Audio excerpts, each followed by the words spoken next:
आज 24 फरवरी 2025 है। पेश हैं आज की कुछ अहम खबरें। तेलंगाना सुरंग में अभी भी 8 लोग फंसे हुए हैं। घुटने तक पानी से बचाव कार्य हो रहा है। तेलंगाना सुरंग ढहने की घटना, भारतीय सेना भी अपनी इंजीनियरिंग टास्क फोर्स को तैनात करके फंसे हुए लोगों को बचाने में लगी हुई है। तेलंगाना में शनिवार को सुबह एक निर्माण हो रही सुरंग ढहने के बाद 8 मजदूर अभी भी उसमें फंसे हुए हैं। यह घटना शनिवार सुबह करीब 8:30 बजे हुई, जब तेलंगाना के नागर कुर्नूल जिले में Shri slam left bank canal SLBC सुरंग का एक हिस्सा ढह गया। फंसे हुए 8 मजदूरों को बाहर निकालने के लिए बचाव अभियान जारी है, लेकिन टीमों ने कहा कि कीचड़ के कारण घटना स्थल तक पहुंचना बहुत मुश्किल है। बचाव दल ने घटनास्थल के निरीक्षण करते हुए सुरंग के ढके चुके हिस्से के अंदर जाने की कोशिश की, लेकिन उन्हें वापस लौटना पड़ा क्योंकि वे और अंदर नहीं जा सकते। राज्य आपदा प्रतिक्रिया बल के एक बचाव कर्मी ने समाचार एजेंसी ANI को बताया कि सुरंग के अंदर जाने का कोई मौका नहीं है। यह पूरी तरह से ढह गई है और घुटनों तक की कीचड़ भरा हुआ है। हमें एक और कदम उठाना होगा। असदुद्दीन ओवैसी ने हैदराबाद की महिलाओं को मुफ्त सिलाई मशीनें बांटी। इस कार्यक्रम में बोलते हुए असदुद्दीन ओवैसी ने कहा कि आप अगले बैच में पाठ्यक्रम में शामिल हो सकते हैं और हम और अधिक केंद्र खोलने का प्रयास करेंगे। हमारा लक्ष्य महिलाओं को लाभ पहुंचाना है। ऑल इंडिया मजलिस इत्तेहादुल मुस्लिमीन AIMIM के अध्यक्ष और हैदराबाद के सांसद असदुद्दीन ओवैसी ने याकूतपुरा के विधायक जाफर हुसैन महराज के साथ मिलकर रविवार को 23 फरवरी को मुफ्त सिलाई और टेलरिंग कोर्स पूरा करने वाली 401 महिलाओं को सिलाई मशीनें दी।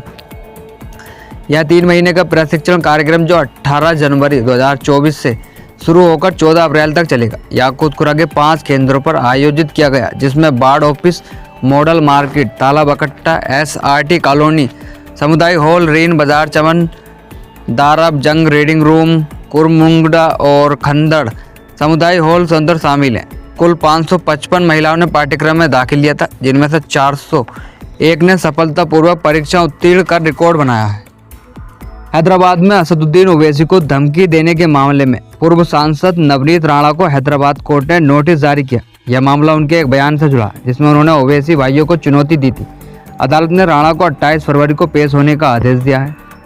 हैदराबाद में असदुद्दीन ओवैसी को धमकी देने के मामले में BJP की पूर्व सांसद नवनीत राणा को कोर्ट ने 28 फरवरी को अपने सामने पेश होने के लिए एक नोटिस भेजा। यह मामला नवनीत राणा द्वारा दिए गए एक बयान से जुड़ा, जिसमें उन्होंने ओवैसी भाइयों को चुनौती दी थी।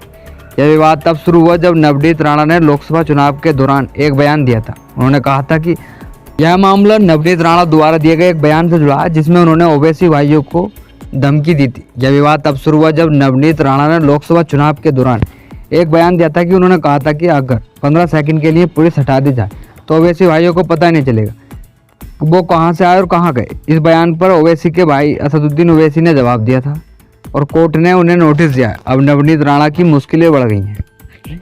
कांग्रेस पार्टी के खिलाफ शशि थरूर ने बगावती तेवर दिखाए हैं। कांग्रेस सांसद शशि थरूर पार्टी के खिलाफ बगावती तेवर दिखा रहे हैं।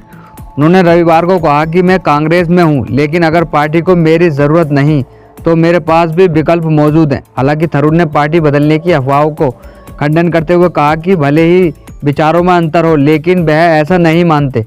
केरल के तिरुवनंतपुरम से 4 बार के सांसद थरूर ने हाल ही में केरल की वामपंथी विजन सरकार की नीतियों और प्रधानमंत्री मोदी के अमेरिकी राष्ट्रपति ट्रंप से मुलाकात की तारीफ की थी। उन्होंने केरल में पार्टी पक्ष को लेकर भी सवाल उठाए थे। इसके बाद पार्टी की केरल इकाई के मुखपत्र ने उन्हें नसीहत देते हुए एक लेख छापा था। थरूर ने इन विवादों पर एक मलयालम पॉडकास्ट में कहा कि उन्होंने कभी भी खुद को एक राजनेता के रूप में नहीं सोचा और न ही अपने विचार रखे हैं। उन्होंने विवादों पर मीडिया से बातचीत में नो कमेंट्स कह दिया। अप्रवासी भारतीयों का चौथा बैच भारत पहुंचा। अमेरिका से अप्रवासी भारतीयों का चौथा बैच रविवार को भारत पहुंचा।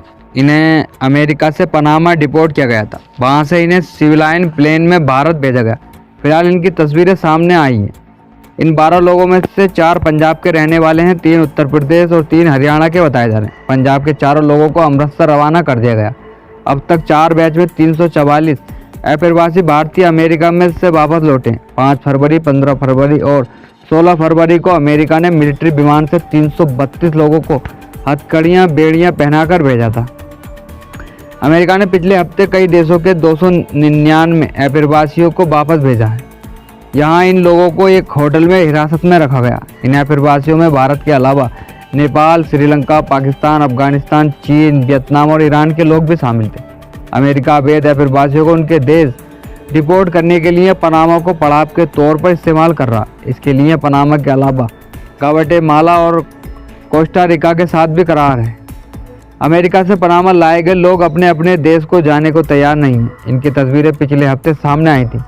इनमें दिख रहा था कि ये लोग होटल की खिड़कियों से मदद की गुहार लगा रहे थे। कुछ लोग तो कागजों पर लिखकर अपनी मदद मांग रहे थे।